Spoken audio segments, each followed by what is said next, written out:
I'm Zinnia, your Gemini friend. I'm going to do a series where I go through every planet in the houses.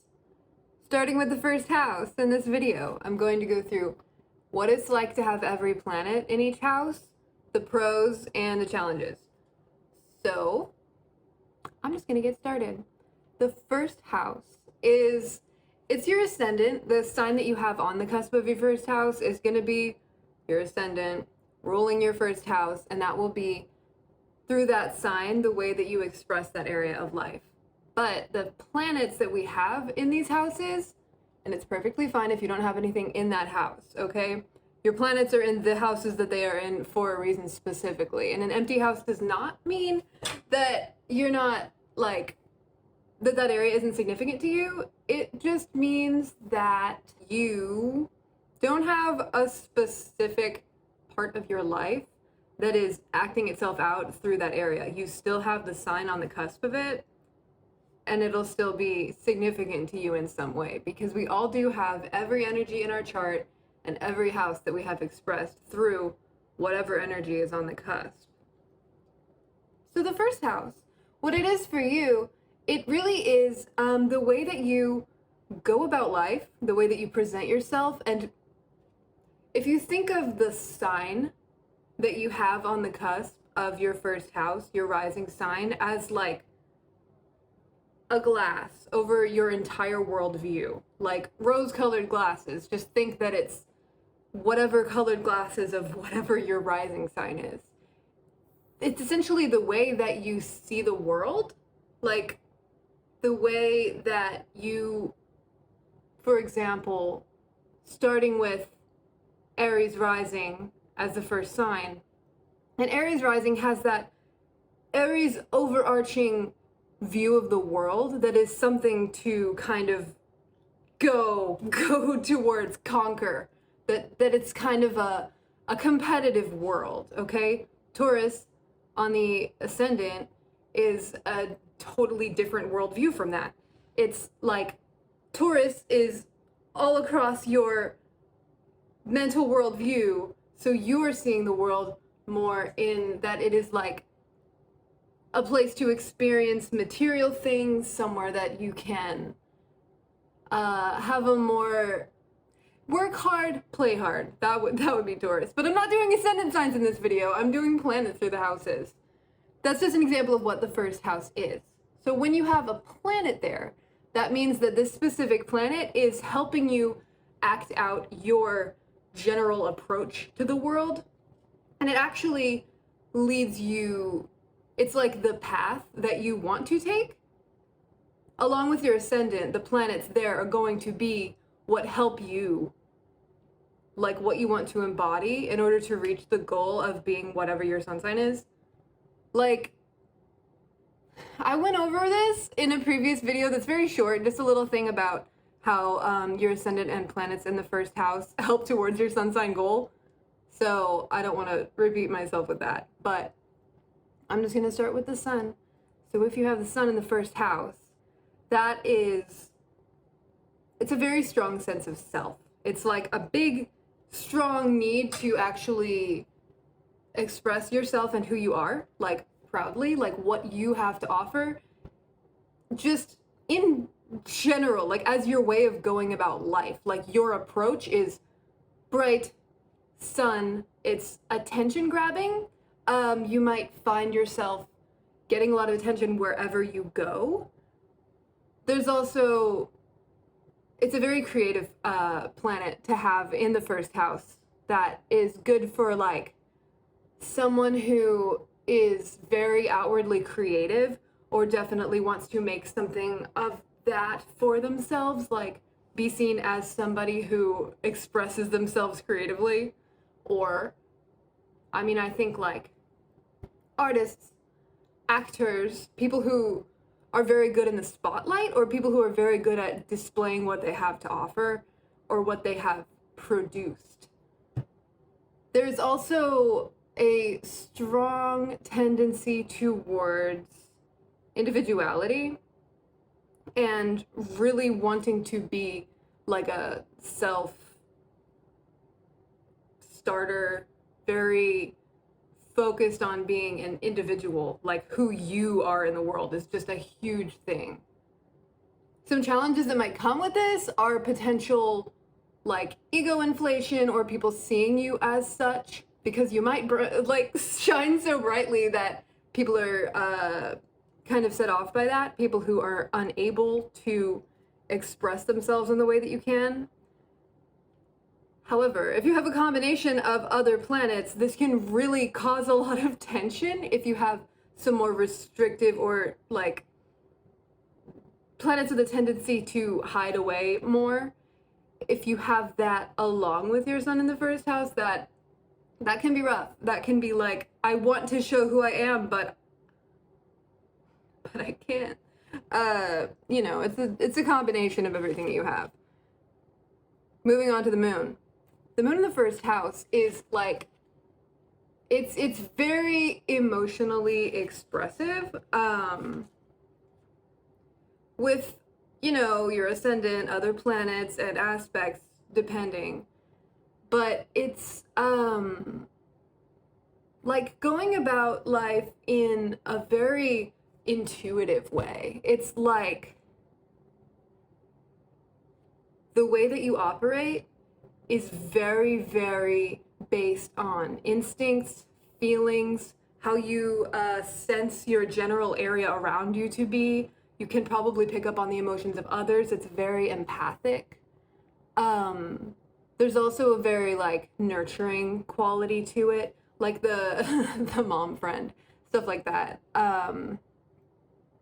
Or just a maternal nurturing energy in general is probably something that people see in you pretty clearly. There's also the lovely, like, round, kind of youthful moon face type, like, moon in the first, all the planets, gosh, it's such a combination. You know, it's complicated, but planets in the first, what moon can add is, like, that lovely, like, dewy translucence and like a nice youthful, supple, full-cheeked, you get what I'm saying. It sounds kind of I mean it in the best way. It's beautiful. Very, it's a very feminine quality, but it's not that it can't be coinciding with a very masculine person. You know, it's just like kind of exuding that nurturing quality, like the sort of person that people might come up to you and be like, this is what I'm struggling with right now, because you seem like somebody who will actually listen and get it. Challenges. Moodiness. There's a tendency to need the surrounding area to be like a comfortable one, especially if it's emotionally distressing. That is difficult. There could also be a tendency to equate like your current mood, a tendency to have the way that you approach the day or the moment as something that is like adaptability that can be to your detriment. Like, okay, I will be this for the room because the room needs this right now.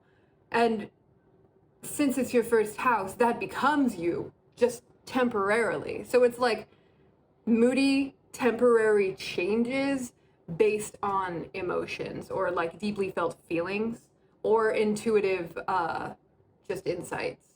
And emotions and like, I guess, discovering and processing, like discovering your processing style is going to be a massively significant thing for your path in life. Like that's gonna be a really big deal. So it could definitely come with challenges as far as, say, like expressing emotions, like very openly expressing emotions. Like this is it could or could not be true based on other placements and planets, but with just the moon and a more sensitive rising sign, this is the sort of person who could very easily cry in public. This is like totally like, I'll express myself, I'll express my emotions in public, that's fine. That sort of thing. Mercury in the first house. Mercury is pretty obvious in the first house. Like, if you know what you're looking for, you can probably think of someone that you know that has this, because it's a very visible planet. Characterized by, like, you know, that thoughtfulness that also appears very spacey at the same time? Like, when you're thinking so hard that it looks like you're totally out of it and not paying attention, that's Mercury in the first. So somebody who could very often seem like they're not paying attention, but it's because of this mental buzz that they've got, like, strong at all times. You can see it in their eyes. It's somebody who asks a lot of questions because they're very, very curious. It's very youthful, like a curious child. That's Mercury. So when it's in the first house, you are inquisitive. You go about life in the way that is like, the most important thing is to collect and disperse information. That is like a massively significant thing when it comes to someone with Mercury in the first house's path in life. Collecting information, socializing, getting information from people, asking questions. It's very curious, very cerebral, very, challenges are potentially anxiety, visible anxiety as a first response. It's like, it's a big trade-off, okay? Mercury is so smart, but it can be, you know, analysis paralysis. Like, all right, let's just overthink this instead of actually getting on with, like, the next step. That's a challenge with Mercury, but it's not a bad planet to have in the first house if you like data, which you probably do. It's a super communicative, potentially restless, just very highly intellectual and curious planet. So if you have Mercury in the first house, info gathering, that's I already said that. There's also, with Mercury, a need to, like, I'm not saying over communicate, but when you have something that you want to get across, you might really feel a deep need to make sure that people do understand, or that you're properly expressing yourself, like you got the full picture across.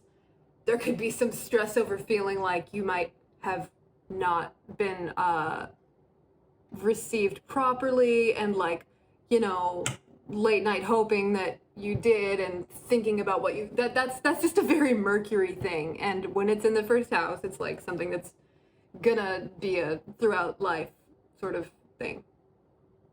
Venus in the first is, it's pretty fortunate.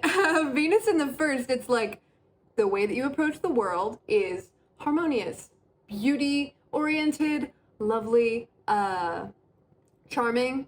It's a really good planet to have in the first house if you want people to be immediately drawn to you, or just, it's like the way that you come across initially is like you're gonna get along with the person. It's, unless somebody has a specific issue with something within your chart, or Venus in, like, you know, if your energies don't hit each other properly,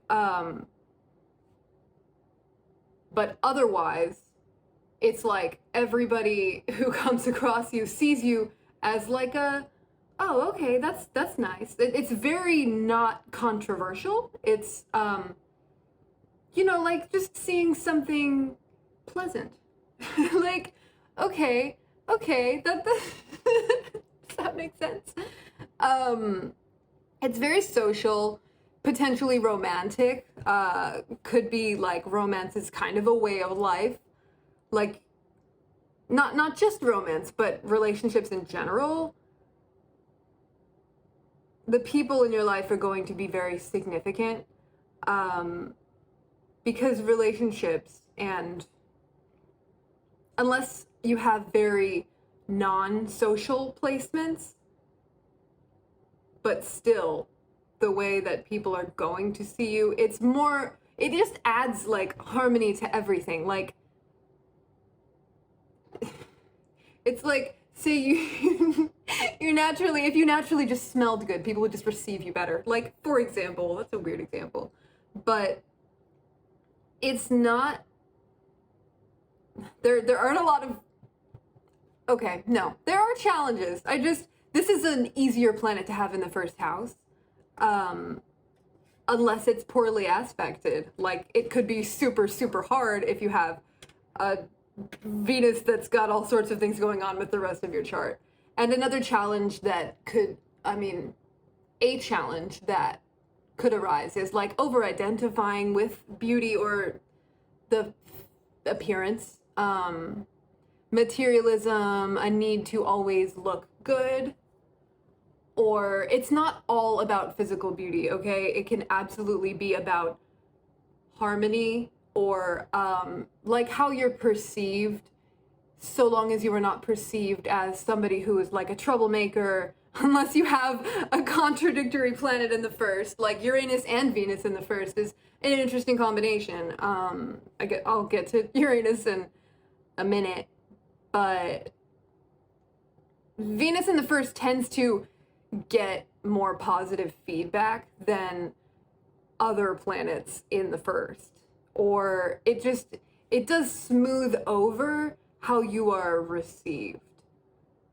And I mean, there can definitely be a tendency to idealize beauty or to put like way too much emphasis on it.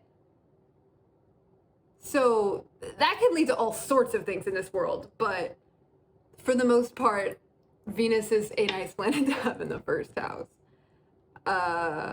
If you disagree, tell me why. I want to know. I want to hear everything about it. Next planet is Mars. Mars in the first house gives someone a competitive edge. Yeah. Mars in the first makes you competitive, or it's like seeing life as like a challenge, automatically picking up on the challenges, potentially just being a challenging person in general. Okay, I say this, I have Mars in the first. Confession. It's kind of an aggressive energy. It adds a lot of energy to the person that has it. There can be a sort of intensity, not the same type of intensity as Pluto. It's the intensity of Aries. It's like a more blunt, direct sort of intense. Like, all right, you've just told me how it is. You could have softened it a bit. Like, that's a challenge. Mars in the first it's not a bad place because Aries is the natural ruler of Mars and the first house. So it's actually, it's not bad. It's none of them are bad or good, okay? Everything is how, like, what you make of it. Everything has positive and negative expressions. But some planets are definitely easier to have in some houses than others, just based on the energies that rule them and how they connect with each other. But Mars in the first house is not particularly concerned with, it's kind of impatient, kind of restless, kind of potentially like excessively energetic, or the sort of person that, I'm not gonna say intimidating because I honestly don't think I'm intimidating, but like somebody with a lot of that Mars energy. With Mars in the first, it's just a very direct way of being, and challenges are in that it's like a need for physical activity, for competition, but it can be like in a fun way, you know. If somebody has more fun childlike energies, it's just it's very energetic. Like, it's the planet of, war. So if you have Mars in the first, the way that you need to go about your life path is by taking things very just immediately. Like, don't procrastinate. That could definitely be an issue if you have something that you need to work on, because the point of Mars in the first is to learn that the best way to get anything done is to just do it. It's the just do it planet, okay? So that's how you are going to be the most successful in your endeavors, is if you do not delay, you just do it. Obviously, think about things, don't be thoughtless, but it's like, once you have a plan, do not delay, because that Mars energy is there for your benefit. Yeah. But more challenges, I don't know, it's just like a tendency for people to perceive you as aggressive. That's definite. And you could be aggressive. Anger issues are another thing. And there's also, Mars in the first can cause like flushing or very obvious emotions. It's the head. It's like head first. And I don't really like to talk about like medical astrology or how things affect you physically like too much, even though I sort of did a little bit. But Mars in the first is connected to moles, like, and also facial scars. Moles, scars, maybe freckles, like skin marks, which comes sort of from like scarring and like war and just having things be directly apparent on the skin, if that makes sense. I'll just throw in like a few of those when I think of them, but there are so many factors that go into you like genetically. I am not a huge proponent of any sort of like physical astrology having a physical effect. To be clear, astrology is it tells you, it comes after, okay? Astrology is a tool to tell you what already is. The planets, how I see it, are not affecting you. Like, I have this here, so I have this. It's the other way. It's, I have this here, so I was born at a time that represents that, okay? If that makes sense. Moving on to Jupiter. Jupiter's a great planet to have in the first house. I mean, it can have some drawbacks, obviously, but it's like mostly good, because it's like luck blessing your life. And if you have Jupiter in the first and you have like a really painful, difficult life, I'm not saying we'll figure it out. But the deal is, I mean, here, I'll start with the challenges for Jupiter. Where Jupiter is, people can tend to be, preachy is like a rude word, but I can't think of a better one, okay? Because Jupiter is all about philosophy, and it's a fire sign, and it's very, very cerebral as well. It's a teacher. It's a natural teacher, because it's very wise, okay? Jupiter is a wise planet. It's like wisdom and understanding on a larger scale. So somebody with Jupiter in a significant place like the first house, they tend to know like things in a broader way, so they want to enlighten people. That's like kind of the goal, is to spread this information that they have gathered, but people can receive it in a way where it's like, dude, why are you telling me that? Why are you, like, I know or I don't agree, or just like you keep saying that. Like that's one thing. But the rest, okay, it's like luck, fortune, expansive worldview. The way that you need to go about life is literally to expand your consciousness, which is wonderful. I love that. Jupiter in the first gives such like an open acceptance when it comes to cultures aside from your own, outside of your own, to other ways of being, like other ways of experiencing life, other philosophies, even like philosophies that go directly against your own. There's just an openness there to really like be able to learn from other people and have that be added to your own personal life experience library, if you know what I mean. So like there's that, there's, I mean, Jupiter in the first, it's like more experiences to travel, to explore the world in all the different ways that you can. This is a natural like teacher placement though, because you have wisdom that you need to share with people. You just might need to find the right people, because not everybody takes kindly to being told that they need to do something. But it is overall like optimistic, tends to see the silver linings of like everything. Somebody who's really fun to travel with too, like super, because you're attracting these expansive experiences. That's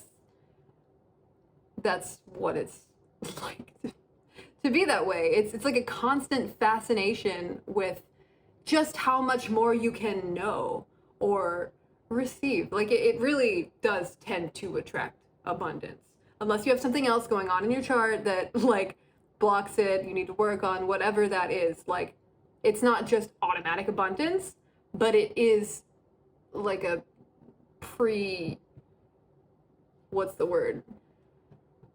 predisposition to these things coming to you based on that optimism that you're like energetically sending out. Like things come to me and then they do, you know. It's more challenges. Risk taking is like a potential difficulty. Like you might think a little too broadly and optimistically that's yeah, but like otherwise it's a fun planet to have in the first, because you really do exude like I will accept you to people around you. So it really attracts those experiences that open you up to new things. Next planet is Saturn. To have Saturn in the first, it's not a bad thing, but it can be difficult like to experience, because Saturn is the planet that the area where we have it causes us to like, or it represents a natural inclination to restriction. So someone with Saturn in the first, it's like a natural tendency to kind of not like shrink, not like hide yourself, because Saturn is very, it's responsible and it's there. Like Saturn is a strong presence. So shrinking is not the word that I would use, but there is a possible tendency to like want to hide away or not be seen, because people with Saturn in the first tend to have something happen like early on, or the energy that they're born with naturally based on whatever past life stuff or whatever you want to believe. They have a reason inside them to hold back. Like there is likely a desire to express much more than they feel able to, but it gives a crazy stable expression to someone. Like other people are going to see you as like a rock. Okay, it's a natural tendency to be very smart about really anything that has to do with like making sure that your resources or your whatever it is that's important to you really is like stable. It's the sort of self-image that builds up over time, and eventually it will, I promise, eventually you will figure out what it is that has been causing you to restrict your self-expression, and you will be able to express so much better than you ever could have if you started out this way. Like if you started out, you know, with the strong expression, because it's like a mature mature version of the energy that someone otherwise embodies. Like, Saturn just adds I'm thinking of wine. It's like better with age, that sort of thing. It ages so well. And it's not an aging, like physically, I don't believe that it affects how old you look. It affects how mature you come across. So it's like a natural tendency towards being the responsible, mature one at any age, from youth on. Like, that is the kid who had things under control, likely had way too many responsibilities. Yeah. Challenges with this, what I've said, and there's just really like a potential for having difficulty when it comes to like self-worth and confidence, and the confidence to actually express yourself as who you are. Like, this is a self-image confidence builds up over time placement. It's very much like a waiting game, but as long as you do the work to figure out why it is that you are restricting yourself, because there's definitely something there that is like to be explored. Once you've truly dealt with all of that, like, you'll have it better off than someone who was like born with full easy self-expression. Well, I don't mean to say that comparatively, okay? Everything is so personal, but you get what I'm saying. It's better with age. And then there is also a natural tendency towards like a very disciplined or just kind of perfect, like, self-expression, like the way that you're put together is what I mean. Like, being very, very put together. Possibly to a fault, but also possibly to like, to the best degree. That's what I mean. Next planet, Uranus. Okay, Uranus in the first. It's not the easiest, but it's pretty fun. Like, Uranus causes disruptions. Okay, it's rebellious, it's innovative, it's individualistic, it is contrarian, it goes against the norms, it goes where it wants to. Uranus is the innovator, it is the upset causer that leads to new, like, does that mean I didn't explain that well, but Uranus is like the trend setter, okay? It's like brilliant ideas that are way ahead of their time that other people are gonna be like, what are you doing? But later, like 2 years later, everyone's doing it, okay? That's Uranus in the first. It's unpredictable, very unpredictable. You could be the sort of person that does not even want people to have like a specific perception of you. Like, everyone sees you different because you're so eclectic and have a desire to like just always be presenting yourself differently. There's that. Very hard to pin down, very hard to describe other than like words like eccentric. But it's very much like it's like, it brings about change, like a catalyst, because these disruptions need to happen or else things will stay the same. It's also like friend oriented, like groups, like social groups, or like causes, social causes. There is a tendency possibly to like identify with causes or how much you're doing on a humanitarian level. It's a very like openly humanitarian type of energy, but there is like, see, if you're going about life in your Uranian rebellious way, always balancing some stability with that is like gonna be essential. Likely this person would have this, whoever has this would have other placements that do show their more stable side, but this is just like, people are gonna see what they'll see, and there's not much of a tendency to care so long as it is, no, not that. Yeah. I mean, other challenges, there's just like a controversial personality in general, but you might not even find that to be like a challenge. It's an interesting one, okay? It's very future oriented, very technology oriented, or just innovative in general, like an inventor or someone. It's another very cerebral, intelligent sign. So there is also a need to be seen as intelligent. I would say not for the most part.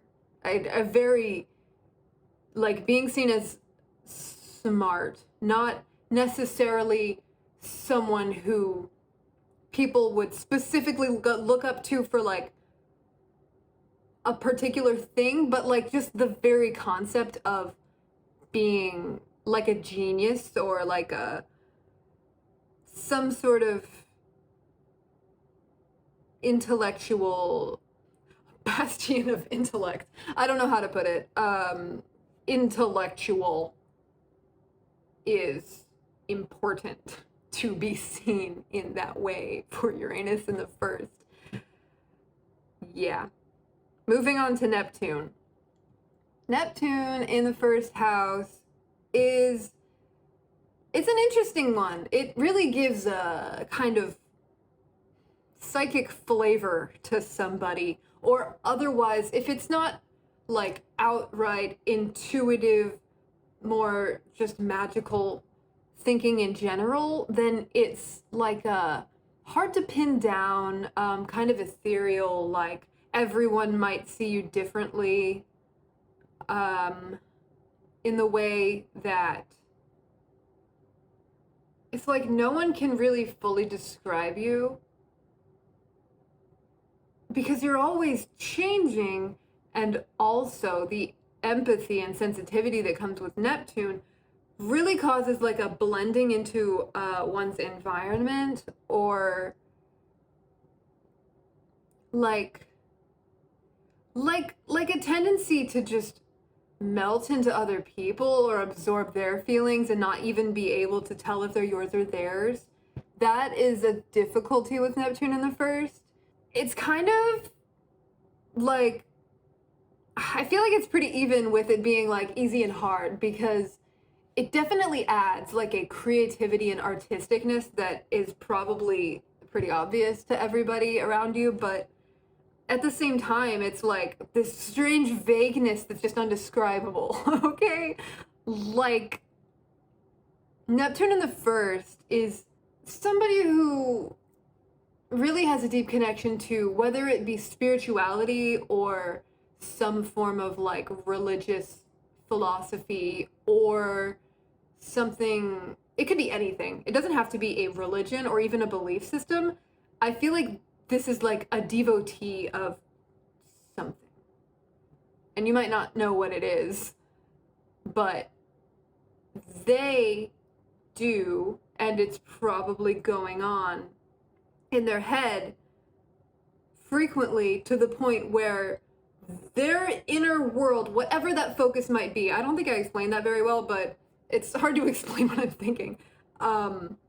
It's like the world that they exist in is inside, okay? And it is likely more wonderful and rich than their real world is.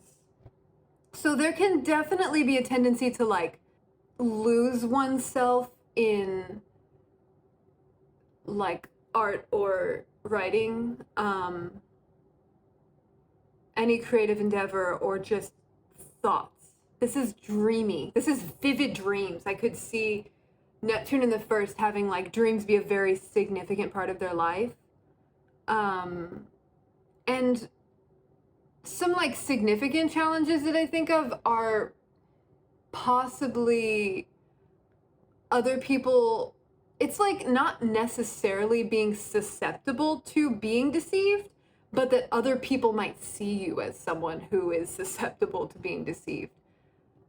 It could go either way, as far as the person actually being the sort of person who would be like easily led to believe what other people, see, the thing is that it's all out of like empathy. It's all out of a desire to be of service to people in a way.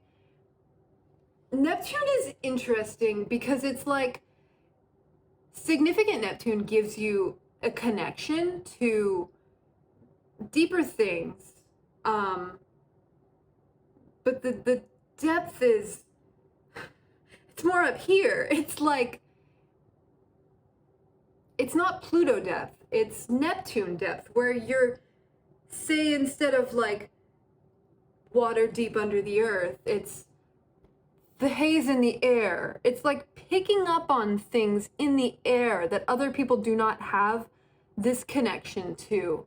So through either connecting to other people's whatever they have going on, or into your surrounding whatever is going on there, or the situation, it's like undercurrents and being able to read things on a level that might even be confusing because you don't know where it's coming from or if it's yours or someone else's. So through having that deep sense, like that very significant, important sense that not everyone has, you want to help people because you feel more directly than others might. But when Neptune is in the first house, it is very important that you do go about things in this more thoughtful, feelings, intuitive oriented way. Like, it's very likely that this is something that could be like a difficulty early on, where it can be challenging to like find the difference between yourself and the people around you, or like yourself in a situation, or whatever it is that you're connected to early on. There might be a really significant need to figure that out, like how you're going to manage that.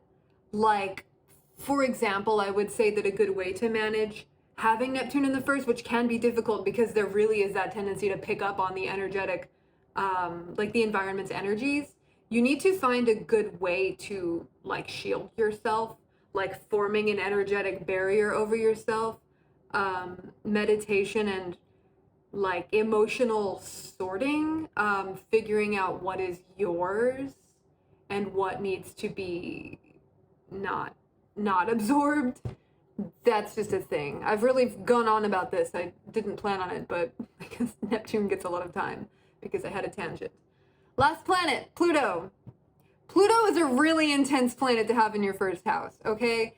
It's it gives you a natural mystery and magneticness.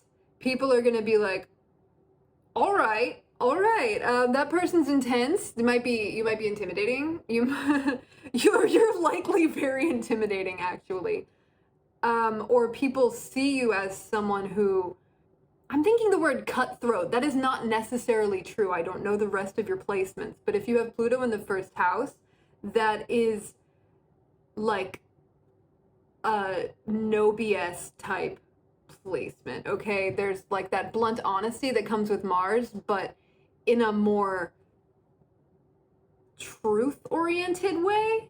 Well, Mars kind of wants to get across what it believes in that moment, impulsively. Pluto is more like getting something from the situation on a deeper, more intuitive level and needing to express that truth. Not that the connection that Pluto has to everything intuitively is always correct, because there's always room for like ego and personal bias. but there is a more direct connection that can absolutely be powerful and true, like to either one-on-one interactions or like, I guess, just the room you're in, the situation you're in. It's like a really deep need for the truth and the depth to be like something that you're exploring, okay? It's a natural need to explore all aspects of everything. What I mean by that is like, you really want to understand psychologically what's going on behind other people. Like, there is a really intense need to understand the psychological like workings of people and their mind. There is a suspicious nature. Yeah, some challenges are like suspicion, secrecy, a really intense need for privacy, a not liking it when other people are on to you or like are able to read you, because this is the planet of depth and secrecy are like significant parts to this planet, and you've got it in your first house where you're like facing the world. So you're seeing the world on the deeper level where you're like picking up on the undercurrents, which can cause a suspicious nature. And likely something happens early on that causes you to see life as somewhere where you need to figure things and people out, because there's something here that can't be trusted. That's Pluto. But since it's the identity and self-expression, and Pluto is all about transformation, breaking things down so they can be built up so much stronger, that it's like the identity itself is frequently broken down and built up in a newer, better way. So identity transformation is like a major theme throughout the life of this person. And there's also, you know, control and power struggles is always a Pluto thing. So a significant thing for life in general and on your life path is to learn how to manage these intense needs to control certain situations, because not every situation needs to be controlled, you know? Like, learning to let some things go and know what are the things that you do need to focus on. It's like there could be potential for over-identifying with certain things that are really better left just like let it go. That sort of thing. Learning to let go and learning to be open are like challenges with Pluto in the first. Pluto in the first is a kind of challenging placement anyway, because it is like how you're going about the world and how it sees you. And Pluto is the planet that wants to be seen and understood the least, at least on some level. Pluto wants that privacy. So yeah, that's just a very private way to display yourself. Someone who, they have people that they trust, but they are few and vetted, and yeah. So that's been the first house. I might have forgotten on some of them because I'm just kind of working unscripted with my thoughts, that I might not have mentioned something about the way that you go about your life your life path using that planet, but I think it's pretty self-explanatory. And if you have any questions on that, like, just ask me. And if anything that I've said totally goes against your life experience, I would love to know and see why, because astrology is very complex. Everybody has so much going on in their chart that, like, initial interpretations, there's always more. So I don't know. you know, yeah. So, I hope you like this. I hope this made some sense. I hope that this helps on some level. I'm really just going about the energies that I know and trying to explain them in this way that could be helpful if anyone cares about knowing every single planet in every single house. I'm kind of doing this for myself as like a fun little overview, but you can see that the energies are really like patterny and cyclical. So once you've got one planet, sign, and house down, it's just a combination and how they're affecting each other. Like astrology is whether you're gonna have it like actually work for you or not and like accept it as a thing. It does have rules, and all of the planets, houses, and signs have their specific energies and the way that they interact with each other. So, yeah, that's really it. Thank you for watching. I love you. Thank you.